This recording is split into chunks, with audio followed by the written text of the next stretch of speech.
And it is a special honor to be with President Rashan, President of Tuskegee University, who got his start at Goddard with NASA. You're going to be hearing from him shortly. And also Dr. Santiago, Hispanic Colleges Association. It's a great well. You know, at OPM, I've gotten to go around and talk at a number of universities around the country, and it has been one of my highlights in the job because I've gotten to engage with a remarkable new generation. And the people, I can tell you, who are coming of age today are smart, they are connected, and most importantly, they are looking for ways that they can give back. Give back to their communities and to their nation. And to exercise their full talents in a way that has meaning and purpose. And that is an exciting opportunity for all of us. We want students to choose the federal workforce as a venue to pursue that urge for public service. I also want to congratulate NASA for taking on the initiative to consolidate your internship programs so that it's a one-stop shop. I think that's just a wonderful idea, and it's making it easier for students to join the pathway and find the pathway into your agency. Simplifying that initial engagement will help us to capture people rather than have them flick on to the next website. And it's just amazing that you all have done such a great job at that, because all of us need to find that new pipeline of new employees. They are folks who can bring us the freshest ideas, and we have to continually refresh our teams. Bringing together stakeholders, what you're doing here today, is one of the ways that we at OPM took on how do we approach the student access program for the entire federal government. We found out that a number of our programs were just had overgrown. We'd had a little bit of topsy or weed effect. We had programs that had acronyms and people didn't even know what they meant. We had STEP programs and SCEP programs and SHMEP programs, and it was, you know, students were like, I just want an internship, you know? So what the president, when we looked at this, he said, we've just got to make this simple. And so we have done that, and we got a lot of advice from students, from university presidents, administrators, and associations. And we decided to come up with a free join the federal government. And we are issuing these regs this year. The first is to create an internship program. From now on, there'll just be one program. You will get credit for your hours. If you do a good job and you accumulate enough hours, you can convert into the civil service. And so if you're in school, no matter if you're in school, you're an intern. If you have just graduated from school, we're going to have a new program called the Recent Graduate Program. You see, we're trying to do this to make it very hard to make acronyms. Recent grad, you are a recent grad now. And you will have a 2-year opportunity to be hired in to the federal family for any job for which you're reasonably qualified. We're going to remove the degree and job linkage because what we wanted to provide here was an opportunity for people who just couldn't compete based on experience. Why? They're just getting experience on their resume yet. So we need to give them that window of opportunity to compete for a federal employment where they can come in, prove their stuff, and if they do over the 2 years, they can be converted into the permanent federal civil service family. So, intern, recent grad program, and then finally, the Presidential Management Fellows program. We decided we wanted to refresh that program. It had gotten a little tired, a little dated, and cost-saving measures had probably brought down the effectiveness or the pool of the candidates that we were producing. We've turned that around. We've put back in the interview process. We've put back in a stronger competitive process. Grown the class, because what this allows is a great sort of way for someone to get on a young management track where you can go from a 7, 9, 11 stage and progress pretty quickly through this program and have experiential learning, have rotations through federal agencies, and have a structured program that will develop you into the leaders of tomorrow. And so we're adding back the presidential, if you will, to Presidential Management Fellows. And so those will be our three major avenues and programs that we will be creating our pathways into the federal government and allowing agencies like what NASA's done to tailor their own off of those, but to have the legal authorities on which to operate. Now, as important as it is to make it easy for students to join the federal service, we also need to make it attractive. And quite frankly, politicians don't make that easy. For decades, federal employees have been used as political footballs. And this is something both parties are guilty of, not just one or the other. But federal employees often are not deserved. Despite all of this, it's easy to see how cool federal jobs are. And we survey our employees every year, and this year we reached out to over 500,000 of them. So the feedback we got is pretty reliable. And despite being used as political footballs over the years, despite having their pay frozen, despite having extraordinarily towards our deficit reductions of our country, the good news is our federal employees are still rating in the 90 percentile when they ask question purpose, 94%. Is my job making a difference? In the 96%. Am I improving the quality of life for my community and my neighbors? In the 90s again. So the good news is our federal employees are self-motivated by that sense of purpose and mission. When you think about it, just think of some of the things federal employees have done this year. Just this year, they caught Whitey Bulger. They also caught Osama bin Laden. Now, I could also tell you about my 25 years. I'm just a kid from Rockford. But I've managed through my federal service to stand on the North Pole and the South Pole. Now, when I talked at Google, to the class at Google, and they were saying, why should I think about federal services? Any of you stood on the North Pole? South Pole? No hands went up. I'm just a federal employee. Remember, Neil's 16. So there are amazing, incredible opportunities for us of motivational opportunities that we can offer to this generation. And it is bound up in our national heritage, in the revolutionary idea that we, the people, are capable of governing ourselves. Because every federal job at its core is about protecting and ensuring that America's great promise is passed on to future generations. We carry forward that promise that we will be judged by what we do. That is the merit principle, that is the core driving principle. Not what race we are, not what religion we are, not who we choose to love, how well we do the job.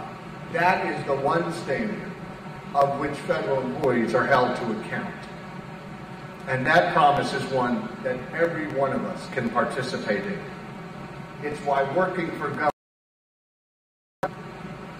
It is also cool to take on the biggest and the most complicated problems. How do we defend our nation against shadowy terrorist networks? How do we assure every American has quality, affordable health care? And how do we regulate a fast-moving, interconnected world economy? These are questions that matter amazingly greatly to the lives and livelihoods of all of our people. That's what I would say to the students that you work with. If you want to have the broadest reach and do the most good for the most people, the federal government, you should think about it. You need to think about it because the scale of your impact is greater than anywhere else you can be engaged and involved. And think about the age at which you can make that impact. You know the average age in the room of mission control when Neil Armstrong went to the moon? 26. 26. And I don't know about you. Neil was a gutsy guy. I don't know if I would have let a bunch of 26-year-olds strap 1 million tons of TNT to my backside and flip the switch. But he did. And you know what? They got him there safely and brought him home. 26. No other job in the world can confer the impact and that scale and that meaning and the opportunity, quite frankly, to make a difference right from the get-go, right from when you walk in the door. So maybe you want to go to Mars and drive around a little bit in an RV that we launched on Saturday. Pretty amazing. This thing is going to be able to bring back information that is, going to help us understand the origins of our world and the universe. Maybe you want to reach out and touch an asteroid or peer back to the beginnings of space, even beyond the edge of what we can see in the visible universe, into the real origins of our universe. Our employees at NASA do that. But for those of you who aren't motivated by the great beyond, you can stick a little closer to home and still have impact. You can negotiate treaties, monitor elections, and make sure they're fair and safe. You could design, maybe an artist, you could design the next $100 bill. You could usher American values safely through the challenges of this new century into an interconnected world. Now, many of us would argue that we live in a tough time.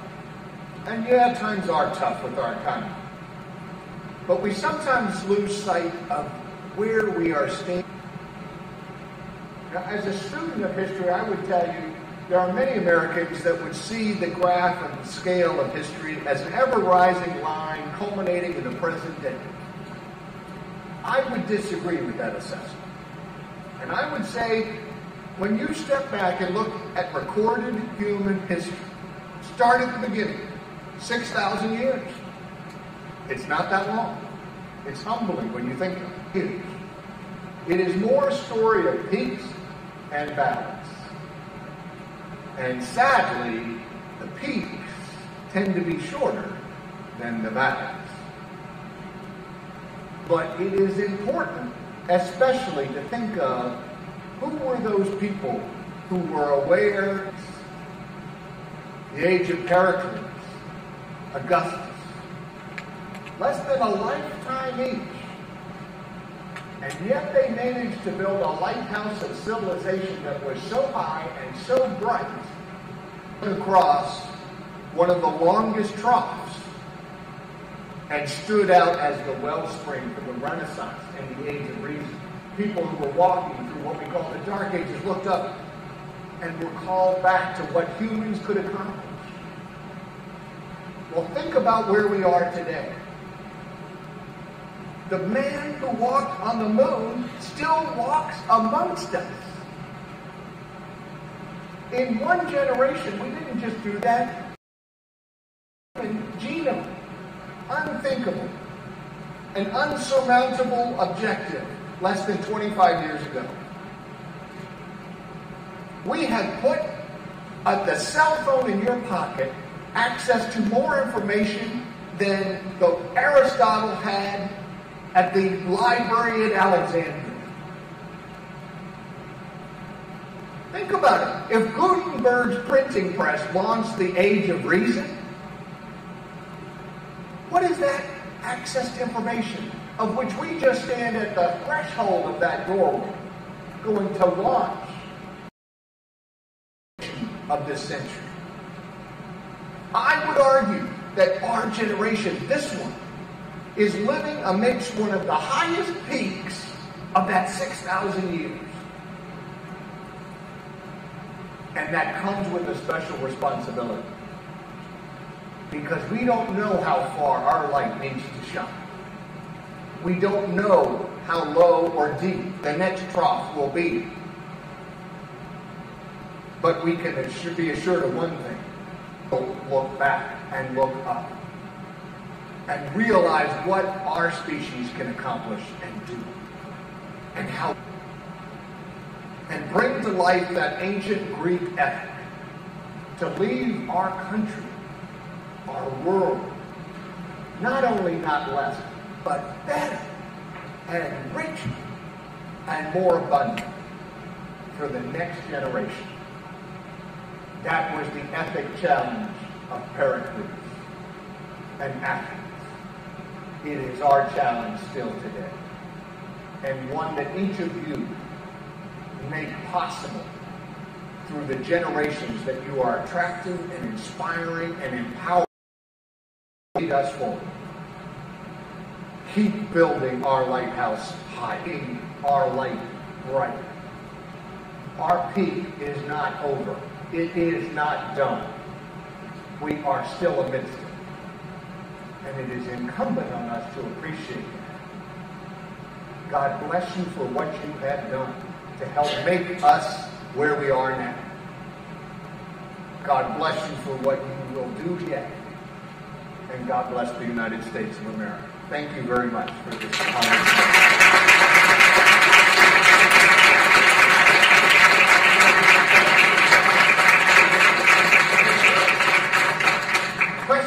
They say we've got some time. I don't want to cut into, because I know the president's got a tough schedule as well, so we won't take too much, but got time for a few questions if you have.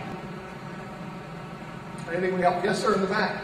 Yes, I want to double check. It says that you find grades and pathways programs. Yes. We published them in draft and got a lot of great comments. In fact, a lot more than we were expecting, which is, it takes you a little bit, but you have to consider each and every one of those comments.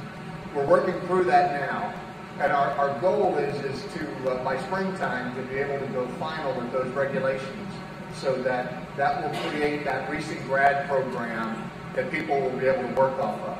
During the interim, the STEP program still exists, and they still allow us to operate the internship element of that, and the PMF program is still up and running. But the recent grad, until we can get the regs done, doesn't exist. And so we want to get that launched as quickly as we can, and hopefully in time to catch the next graduating class. So that's our goal. And then we'll be adjusting the schedule next year. We were doing these advertisements and the openings not consistent with the school year. We need to get on sync with the school year. So once we get these done, we'll be moving on to be in sync with the academic year. Yes, sir. There are many folks outside the government advanced in age that think and believe that they have better ideas of technology. If you have any opportunities for them to also contribute to program and security It's a great program. It's a great idea, and it's a great opportunity we're looking at. And one of the things I'd like to point out is, it's important to note these programs are not aimed just at the next generation. All generations can go back to school. We have a lot of returning vets who are coming back. These programs will advantage as well. And so any age going through these fields, coming into a new area, a new field, will be able to from these efforts. But you make a good point. We don't have anything for necessarily from folks outside government. What I am trying to do is to try to encourage us to take advantage of people in government longer. And my idea is this, in that right now, when you reach your retirement age, there's no incentive to stay. You're either retired or you're not. And if you continue to work, it offsets against your retirement. So it's a real disincentive. So most people just leave. Well, that disadvantages us from people who have wonderful. And what I would like to do is to allow people to go into half retirement. Folks in their later years might want to sleep in a little bit, maybe, or maybe only work 2 or 3 days a week, but they would love to keep working on. Well, let's allow them to do that. And we're asking the Congress, the President has asked the Congress, let us keep these folks longer so that they can continue. And one of the things we'd ask them to do is, if they do get that opportunity, that they would agree to mentor either a newbie or a successor to their position, so that we can have better knowledge transfer, So we're looking at that from within the government. But you raise an interesting question, which is, what about outside the government? And people who now might want to, after having a career in the private sector, join the federal family and contribute.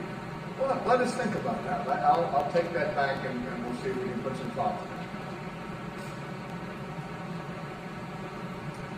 One more? Okay, well, we'll let you get on with the program. Thank you so much. It was a joy to meet you. Good luck.